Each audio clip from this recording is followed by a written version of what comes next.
everyone, and thanks so much for joining us here today.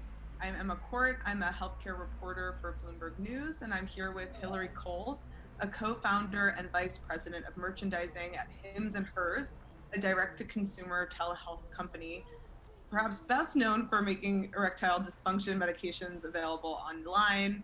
I know here in New York, the ads with the cactuses at one point were all over the subway.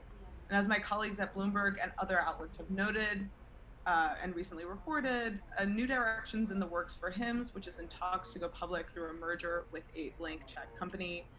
Hillary previously was at the venture studio Atomic and in the past worked for True Patriot Love Foundation, a national charity for Canadian military families and veterans doing marketing and business development.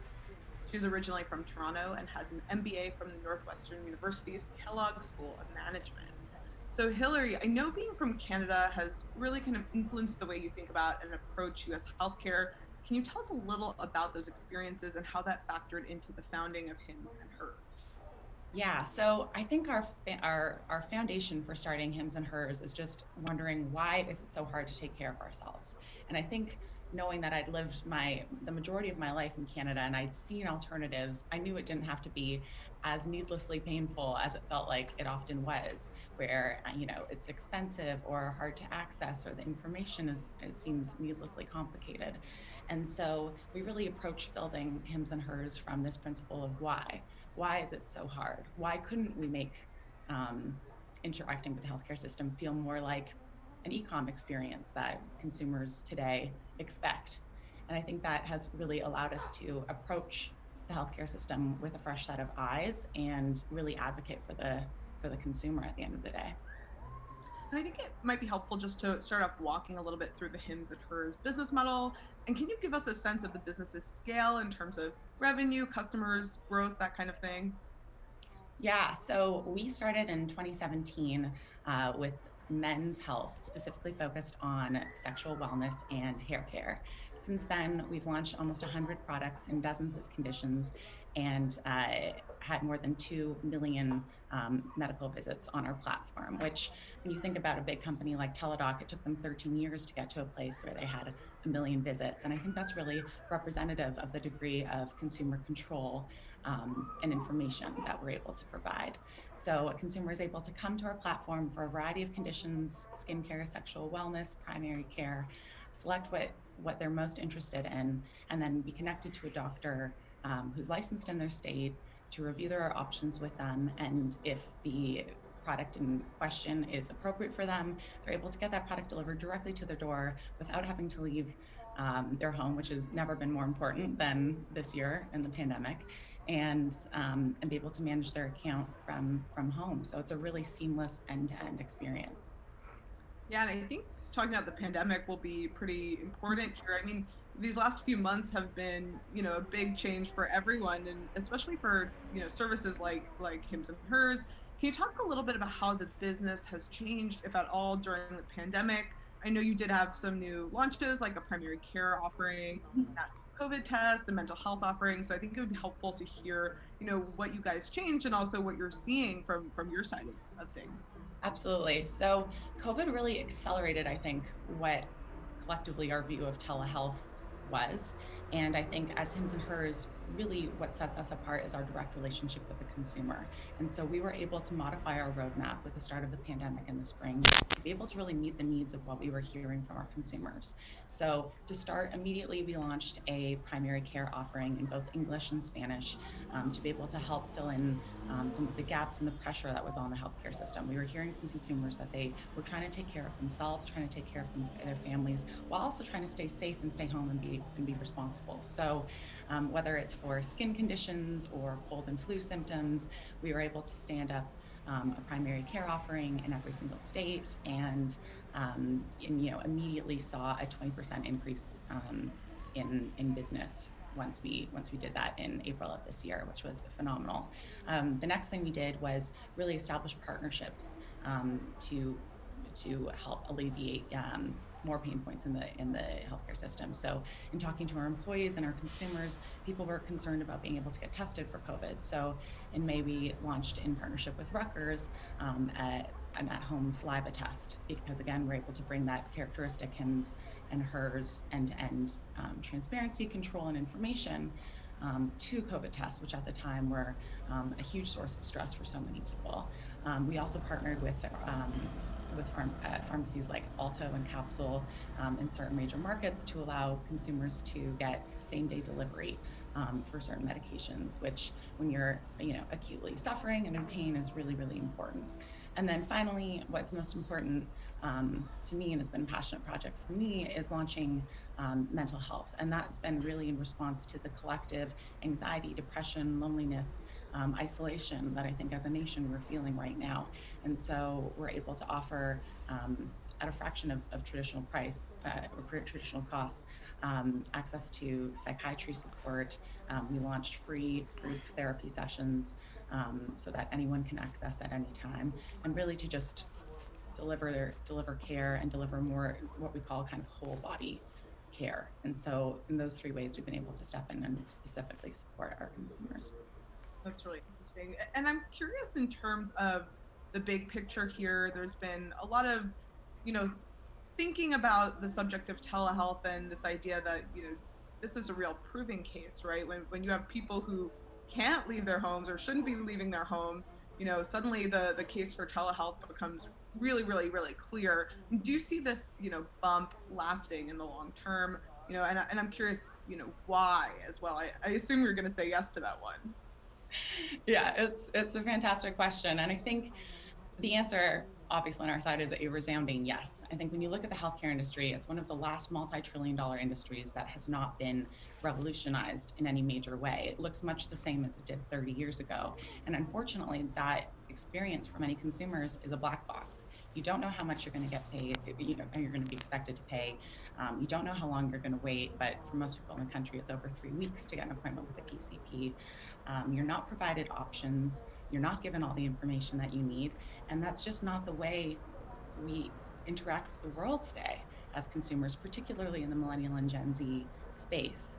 And so our goal is to just ensure that it operates like anything else in our world. And when you think particularly about this generation of digitally native consumers and being millennials and Gen Z, they expect to have information. They expect to read and leave reviews, which is really interesting in the healthcare context. They often come prepared with with costs and what they can be expected to pay.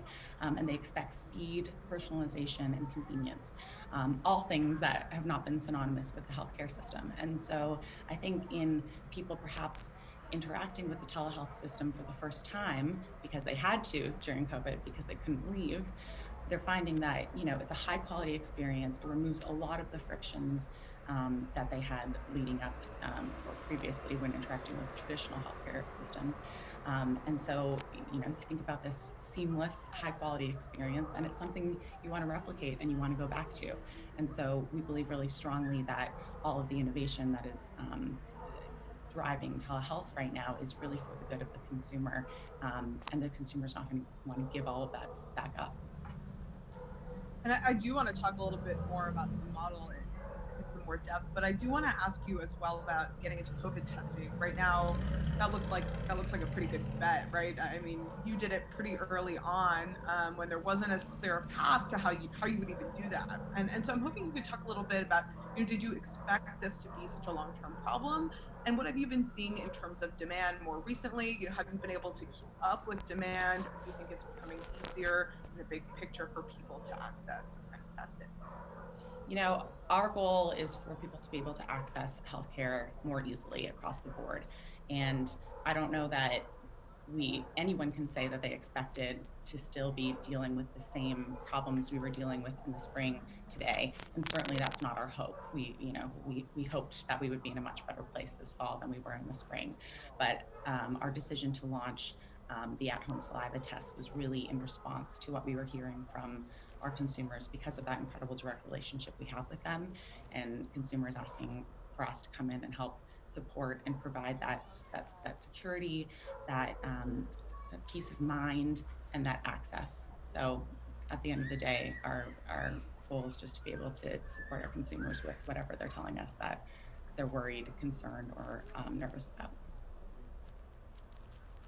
Great. And I think, something that's always sort of struck me about your model is the way it straddles wellness and prescriptions. Hers, for example, sells prescriptions as well as supplements and shampoos.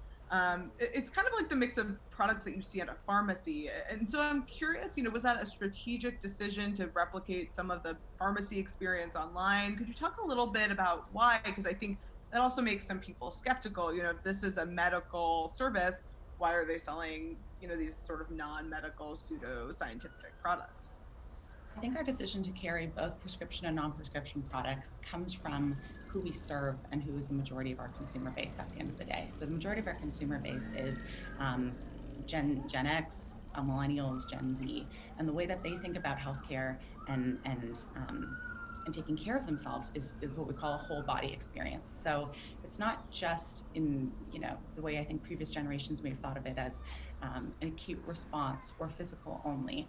When we speak to our consumers across these generations, they want to understand how their sleep, how their nutrition, how their fitness, how their mental health plays into how they feel today. And so I think that offering a broad variety of health and wellness products is absolutely what they expected, and absolutely part of what makes our relationship with them so special.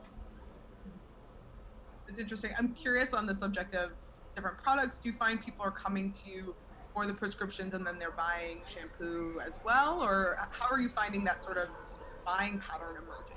Yeah, it's a great question. The majority of our sales are with prescription products, but I think because we have that trust and that relationship with our consumers, they're more likely to be like to come and consider other products while they're on our platform and in our ecosystem. So yes, they might be coming for erectile dysfunction or for primary care, and then see there are shampoos or melatonin supplements or condoms and lubricant, which we just launched this week, and add that because they've had such a great experience with us in other aspects and with their medical provider.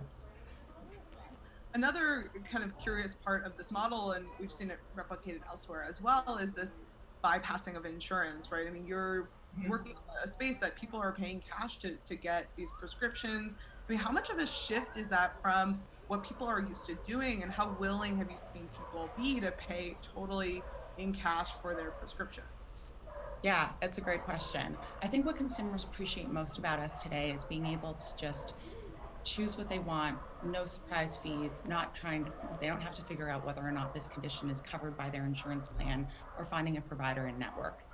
That being said, our goal is always going to be to try to increase access to as many people as possible in as seamless a way as possible. And so we are open to any and all alternatives down the road to be able to expand our offerings. Right. But that does sort of make things a little more complicated, right? When you have to start dealing with insurance companies, it's very regulated. Not that what you're in isn't already pretty regulated, but you start getting into, I think, a lot of headaches for a growing business, right? Definitely. I mean, I think when we first took on building Hims and Hers, for better for worse, didn't fully appreciate how big of a problem and an industry we were trying to challenge. And I think that's helped us in a way because we just tackle what we can, and we've kept a really efficient roadmap. And just again, as I said in the beginning, we just keep asking why and tackling it one problem at a time. Interesting. I want to talk to you about another part of the business, which is, unlike a pharmacy, what your business has is physicians, right? You go online if you are asking, you think you're a good fit for a prescription, you interface with a physician who decides whether to prescribe it for you. But, this model has also raised some questions about conflicts. Does this model incentivize doctors to write prescriptions because that's how the company makes money? That's why the doctors are employed by your company. It's why people are coming to you in the first place. I'm curious how you respond to that. And could you talk a little bit about any measures you're taking to ensure that doesn't happen? Right. So physicians on the platform are compensated per hour based on fair market value in their specific state. They're absolutely not compensated based on the number of patients they see, nor on the outcome of the visits with those patients. And I think our incentives are really aligned in that way, because if we are encouraging providers to make the wrong decision or anything that's not in the best interest of the consumer, we will have lost that consumer relationship. And our goal at Hims and Hers is to be that first front door and earn that trust for the long term. A one-off transaction isn't interesting to us. So in that way, we want that long-term relationship, and we want to do everything that we can to ensure that we've earned the consumer's trust and they know that they're in a safe and secure place when they're on the Hims and Hers platform.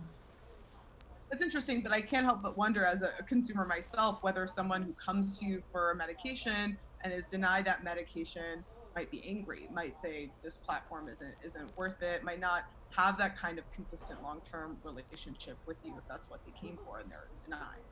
I think that's totally fair, but I think that we have a patient review score of 4.7 out of 5 for our providers, and I think that's really part of how the providers are trained in this idea of website manner. And what we mean by that is helping consumers to understand all of their options and the reason why the doctor is making the recommendation that it is for that patient. And I think when consumers, again, it's refreshing to understand that the provider, it's really about that one-on-one relationship, and the provider is really looking out for the patient and the patient's best interests. And so I think we're really proud of that score. We're really proud of our NPS, and think that reflects the care and effort that's taken by the providers. Did you say webside manner, like bedside manner? Yes. That's really funny. It's easy, but you know what it means, you know? I do want to ask where the business goes from here. Plans to expand, I know, into other areas of mental health. Could you talk a little bit about that area and what makes it a good fit for this model?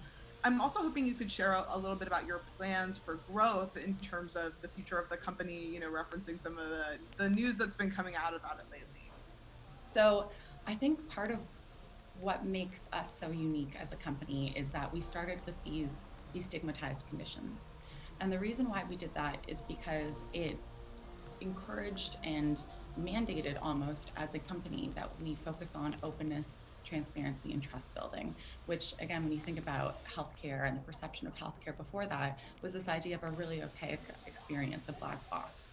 And because we started there with people's innermost concerns and things that have been historically stigmatized, that initial relationship that we have with the consumer is one that is much more than a transaction. It is entirely trust built. And I think that is what will allow us to our goal of, of treating, hundreds of conditions down the line.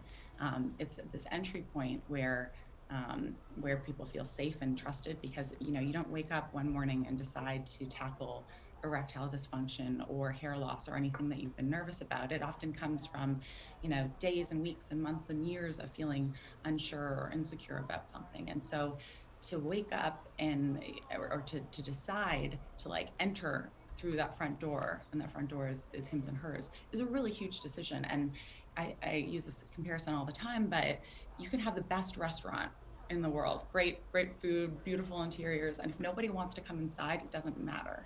And I think that's really where we've been right now. Pardon? It's a very real situation going on. Totally, right? Well, and so I think what we've been able to accomplish because of this relationship with our consumers and the care that we've taken in tackling these stigmatized issues is that we have people willing to come inside. And I think that's a real affliction the healthcare industry suffered from prior to us. And so that, I think, has allowed us to think through what comes next in the future. And so as we think about the hundreds of conditions we can offer, everything from sleep, fertility, and cholesterol, I think are really interesting to us, and how we can help tackle these more chronic conditions, more complicated conditions. And because we keep such an efficient roadmap, we've been able to build the infrastructure, build the thoughtfulness that goes behind in order to treat those conditions well. And so I think as we think about it, we think there's, $500 billion more of healthcare markets that we haven't tapped through specific verticals. That's really interesting. Just kind of latching onto the three different areas you just mentioned. How might you address some of these areas, and would they fit in the current model of how you've been interacting with consumers? The sort of self cash pay, model. I'm curious, especially because there is a lot of room for wellness product within spaces specifically. Do you see yourself continuing that mix? Absolutely. I think sleep is a really great example we can talk about now. So we launched anxiety and depression this year, but we really just touched the surface with our group sessions and with our psychiatry.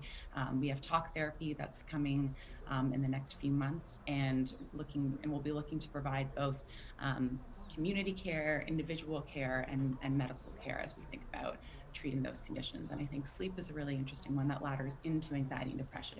It's a condition that's often highly comorbid with anxiety and depression. It is a affliction that affects a majority of a ton of people in the country. And there are a variety of treatment options, which is great because on our platform, we are uniquely good at providing you with all of those options. So whether it is a melatonin supplement, whether it is the 12-week CBT program, whether it is a talk therapy offering, whether it's a group support system, whether it's exercises you do on your own.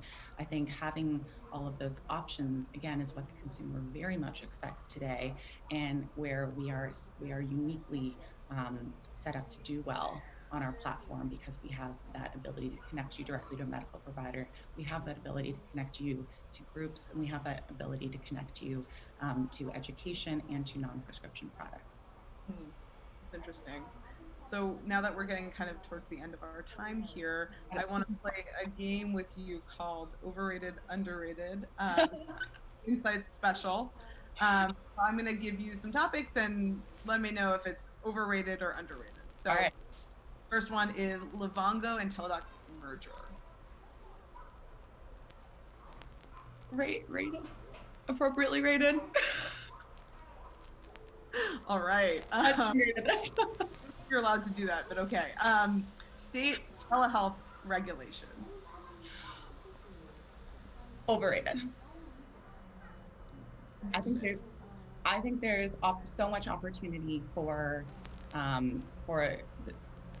legislation to make it easier for doctors to be licensed in easier ways that allow them to treat more individuals, and that's again our goal at Hims and Hers. And so I think there are some really clear steps that can be taken that supports an easier, more streamlined way of licensing professionals. Sleep and meditation apps. Underrated. Row. That's not fair. Rated. COVID-19 nasal swab tests. I guess I would say underrated because there's not nearly enough testing going on, but I know that there's better formats coming soon, and very excited for those to hit the market. Same here. Well, thank you so much for your time, Hillary, for a great conversation, and thanks to all of our audience members for being here with us. Thanks so much, Emma.